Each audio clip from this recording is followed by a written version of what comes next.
Maintenant, la définition de la philosophie d'après le temps, on peut répondre par Hegel.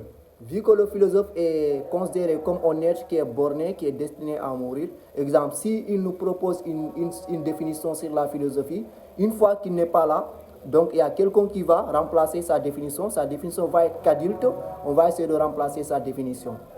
Maintenant, on peut répondre par qui? Par Hegel. Hegel disait que tout philosophe est marqué par une époque, par son temps. Dans ce cas, il n'y a pas une définition de la philosophie qui transcende le temps et qui devient éternelle. Je répète le mot. Il disait que tout philosophe est marqué par son temps, par son époque. Dans ce cas, il n'y a pas une définition de la philosophie qui transcende le temps ou qui dépasse le temps et cette définition devienne éternelle. C'est là-bas qu'il va plus loin en disant que tout philosophe est la quintessence spirituelle de son époque. Il disait encore, tout philosophe est la quintessence spirituelle de son temps, pour ne pas dire tout philosophe est la quintessence spirituelle de son époque. En fonction du temps, on ne peut pas donner une définition sur la philosophie, vu que le philosophe est considéré comme un être qui est borné. Maintenant, il dépasse le temps, sur la définition de la philosophie dépasse le temps et qu'il devient éternel.